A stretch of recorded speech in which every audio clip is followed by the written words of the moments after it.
Hello guys, फेरि पनि एउटा अर्को नयाँ भिडियोमा स्वागत गर्छु। यो भिडियोमा हजुरहरूलाई final account BBS first year अनि त्यसपछि जुनसुकै अब एकाउन्टिङ इयरमा अब 10 देखि अब हजुरहरू मास्टर डिग्रीसम्म पनि यो एकाउन्टिङ चाहिँ फाइनल एकाउन्टिङ चाहिँ इम्पोर्टेन्ट हुन्छ। त्यो फाइनल एकाउन्टिङको अब ट्रेडिङ एकाउन्टको बारेमा अब एक्सप्लेन गर्न गइरहेको छु र यो चाहिँ हजुरहरूले लास्टसम्म हेर्नुभयो भने अब ट्रेडिङ एकाउन्ट चाहिँ अब यो चाहिँ म क्लास 11 लाई फोकस गरेर भिडियो अब बनाइरहेको छु। सो यो धेरै इम्पोर्टेन्ट भिडियो लास्टसम्म हेर्नुभयो भने हजुरहरूले पक्कै पनि यो ट्रेडिङ एकाउन्टको जति पनि क्वेसन हुन्छ मजाले सल्भ गर्न सक्नुहुन्छ र यो चाहिँ फाइनल इक्जाममा हजुरको 15 मार्क्समा क्वेसन आउँछ।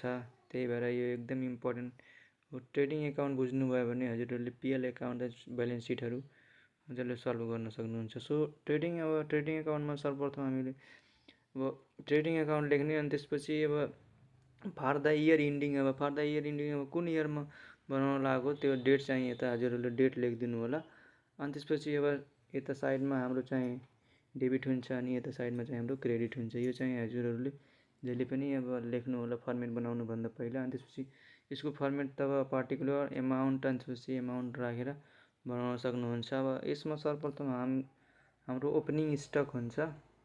ओपनिङ स्टक चाहिँ अब हाम्रो ट्रायल ब्यालेन्समा दिएको हुन्छ। ओपनिङ स्टक जति पनि दिएको हुन्छ त्यो भ्यालु चाहिँ हामीले यहाँ इनपुट गर्ने। अनि त्यसपछि टु पर्चेजमा चाहिँ हामीहरूले ध्यान दिनुपर्छ, किनभने पर्चेजमा हामीहरूले अब पर्चेज रिटर्न पनि हुन्छ अनि त्यसपछि रिटर्न आउटवर्ड पनि हुन्छ। कहिलेकाहीँ पर्चेज रिटर्न भनेर दिएको हुन्छ अनि त्यसपछि कहिलेकाहीँ रिटर्न आउटवर्ड भनेर दिएको हुन्छ। त्यो चाहिँ हामीहरूले पर्चेजबाट माइनस गर्नुपर्छ। माइनस गरेर जति आउँछ अमाउन्ट त्यो चाहिँ हामीहरूले यता लेख्न सकिन्छ। अनि त्यसपछि अर्को हाम्रो क्यारिज इनवर्ड भनेको अब हामीहरूले ट्रेडिङ गर्दाखेरि अब जति पनि हाम्रो अब कुनै सामानहरू पर्चेज गरेपछि जति पनि भाडाहरू लाग्छ त्यसलाई हामी क्यारिज इनवर्ड भनेर भनिन्छ। क्यारिज इनवर्ड चाहिँ हजुरहरूको ट्रेडिङ एकाउन्टमा इन्क्लुड गर्ने, तर क्यारिज आउटवर्ड भनेको छ भने हामीहरूले प्रफिट एन्ड लस एकाउन्टमा इन्क्लुड गर्नुपर्छ। किनभने अब आउटवर्ड हामी बाहिरतिर पठाउँदाखेरि हाम्रो लाग्छ भने त्यो चाहिँ अफिस खर्च हुन्छ, त्यही भएर हामीहरूले प्रफिट एन्ड लसमा देखाउने। तर क्यारिज इनवर्ड भनेको हामीले आफ्नो सामानहरू पर्चेज गरेपछि ढुवानी गरेर आफ्नो स्टकमा ल्याउँदाखेरि हाम्रो जति पनि अब खर्च हुन्छ त्यसलाई हामी क्यारिज इनवर्ड भनिन्छ। आफ्नो अब यो फ्याक्ट्रीसँग सम्बन्धित भएकोले हामी चाहिँ यसलाई चाहिँ हामीले ट्रेडिङ एकाउन्टमा राख्न सकिन्छ। अनि त्यसपछि कस्टम ड्युटी अनि त्यसपछि इम्पोर्ट ड्युटीहरू भयो, यिनीहरू चाहिँ हामीहरूले अब विदेशबाट अब फर इक्जाम्पल इन्डियाबाट कुनै सामानहरू ल्याउँदाखेरि हामीहरूले अब विभिन्न किसिमका ट्याक्सहरू भयो, इम्पोर्ट ड्युटीहरू ट्याक्सहरू भयो, कस्टम ड्युटीहरू तिर्नुपर्छ, त्यो चाहिँ हामीहरूले यहाँ राख्न सकिन्छ। त्यसपछि हाम्रो यहाँ छ ओक्ट्रिज पनि एक प्रकारको अब हाम्रो ट्रेडिङ एकाउन्टसँग सम्बन्धित खर्च हो।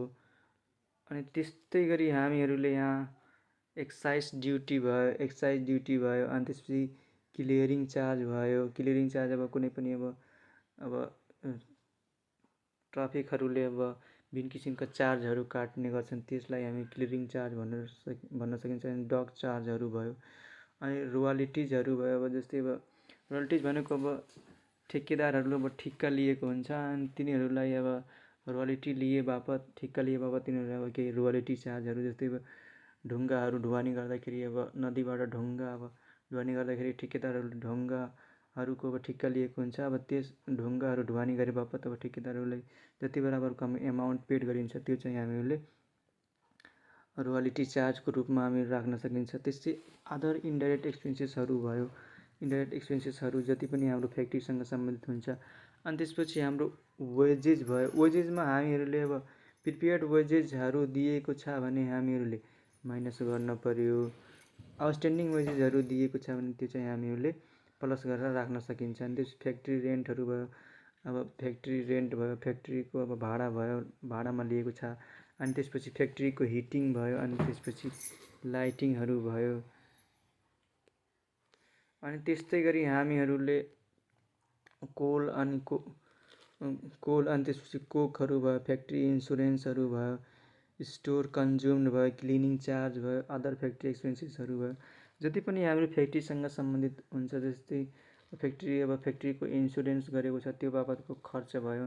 अनि त्यो स्टोर कन्ज्युम्डहरू, स्टोरमा जति पनि कन्ज्युम भएको हुन्छ त्यो चाहिँ हामीले त्यो पनि एक प्रकारको खर्च भयो। क्लिनिङ चार्ज भयो, अब फ्याक्ट्रीलाई क्लिनिङ सफा गर्दाखेरि चाहिँ त्यो चाहिँ हाम्रो चार्जहरू भयो। त्यो सबै हामीहरू जोडेर राख्ने। अनि त्यसपछि यता साइडमा जोडेर राखेपछि अब हामीले क्रेडिट साइडमा चाहिँ हामीहरूले क्रेडिट साइडमा अब यता अब ट्रेडिङ एकाउन्टको अब यता डेबिट साइडतिर जति पनि आइटमहरू छ, तर क्रेडिटतिर एउटा सेल्स मात्र भयो भने सेल्सले सबैलाई अब एकैचोटि चाहिँ इक्वल गराइदिन्छ।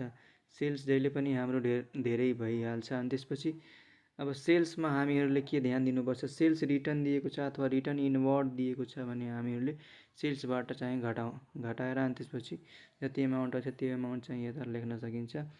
अब यता हामीहरू क्लोजिङ स्टकलाई पनि राख्न सकिन्छ। तर एउटा मात्र केस हुन्छ क्लोजिङ स्टक राख्ने। अब यो ट्रायल ब्यालेन्समा दिएको छ भने हामीहरूले यसलाई क्लोजिङ स्टकलाई हामीहरूले यता राख्न मिल्दैन। एडजस्टमेन्टमा दिएको छ भने मात्र हामीले क्लोजिङ स्टकलाई चाहिँ यो चाहिँ ट्रेडिङ एकाउन्टमा इन्क्लुड गर्न सकिन्छ। तर ट्रायल ब्यालेन्समा दिएको छ भने यो चाहिँ एसेस्ट साइडमा मात्र जान्छ, नत्र भने अरू कुनै साइडमा जान्न। अब दुइटैको चाहिँ हामीहरू भ्यालुहरू राखिसकेपछि अब दुइटैको हामीहरू चाहिँ लास्टमा गएर टोटलिङ गर्ने। टोटलिङ गरिसकेपछि हाम्रो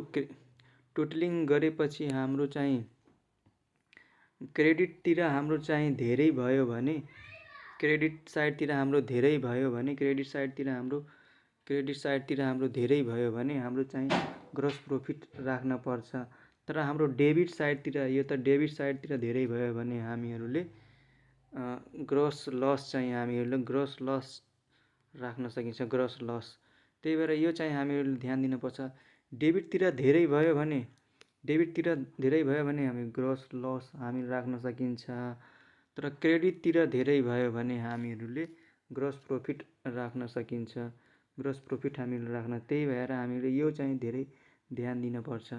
यति भएपछि हामीहरूले यति जुन मैले यो फर्मेट बनाएको छु यति एक्सपेन्सेसहरू राम्रोसँग हेर्नुभयो भने हजुरहरूले ट्रेडिङ एकाउन्टको जुनसुकै क्वेसनहरू मजाले सल्भ गर्न। एडजस्टमेन्टमा हजुरहरूको त्यही अब क्लोजिङ स्टकको बारेमा दिएको हुन्छ। अनि त्यसपछि हजुरको त्यो वेजेज प्रिपेयर्ड दिएको हुन्छ, वेजेज आउटस्ट्यान्डिङ दिएको हुन्छ। अनि त्यसपछि रिटर्नहरू जस्ता कुराहरू चाहिँ हाम्रो ट्रेडिङ एकाउन्टसँग सम्बन्धित चाहिँ हामीहरूले एडजस्टमेन्टमा दिएको हुन्छ। अरू त्योभन्दा बढी चाहिँ केही दिएको हुन्न। सो यो हजुरहरूले फर्मेट राम्रोसँग बुझ्नुभयो भने धेरै अब क्वेसनहरू राम्रोसँग सल्भ गर्न सक्नुहुन्छ।